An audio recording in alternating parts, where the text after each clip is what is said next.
The actors that facilitate globalization. Boye and Rachi, 1996.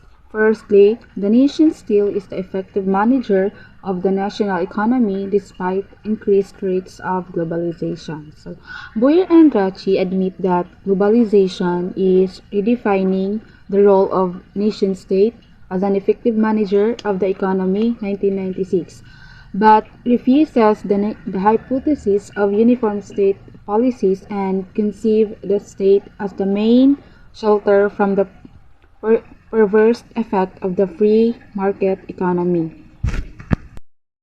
Okomi, 1996, claimed that nation-states are dinosaurs waiting to be and because they already have fulfilled their role as critical participants in the global economy due to their calendars. So, Okomi Kenichi described the ways in which international business was bypassing national borders.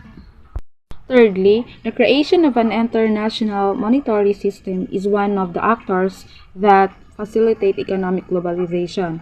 This international structure for money, power, and interest is created to have an important role to play in making globalization work better, and that is to restore and sustain the benefits of global integration by promoting international economic cooperation.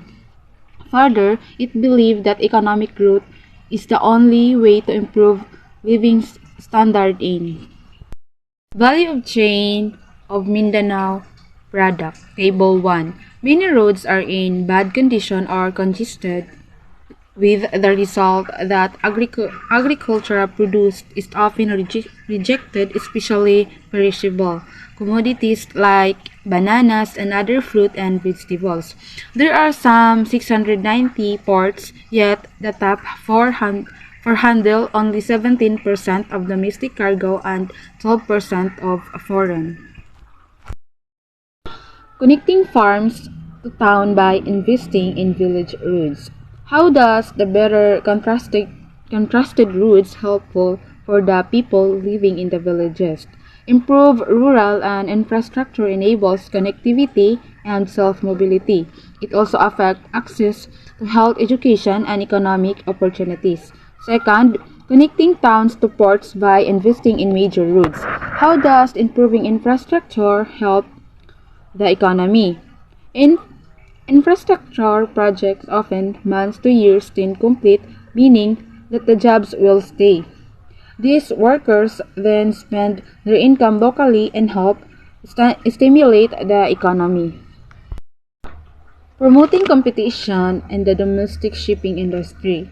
The paper analyzes the factors which have an effect on the competitiveness of the shipping companies used to gain a better position on the market. Fourth, liberalizing cabotage. International liners calling at the country's ports express their support for the call of local importers and exporters to have the country's cabotage law liberalized, even as they pointed out that they have no intention of competing with domestic liners in the transport of goods with the country. Modernizing the major ports and streaming export and procedures. The Philippines is an archipelago comprising of 7,641 islands. The country shares maritime ports with China, Indonesia, Japan, Malaysia, Taiwan, Vietnam, and the nation of Palau. Figure 1. Farm-to-market logistic issues in Mindanao. So, road network. National road network needs upgrading to accommodate traffic and container trucks. Significant gaps in the local road network biased towards large fruits and more productive areas instead of small farms, low quality of roads. Insufficient road network connecting leading to ports, resulting in congestion around ports, example Cagayan de Oro. Domestic shipping. Lack of skill or consolidation raises shipping cost. limited of competition in inter-island shipping allows monopolistic practice to continue. Prepare and dry docking are required to be done in the Philippines with a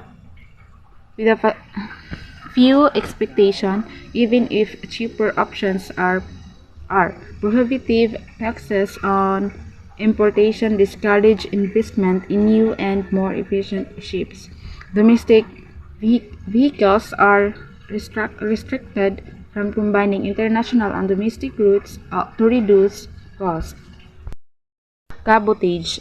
Partial cabotage liberalizations allows only for co-loading of exports and imports cargo if several ports. This is not a full cabotage liberalization, as foreign firms are still not allowed and domestic routes to reduce costs.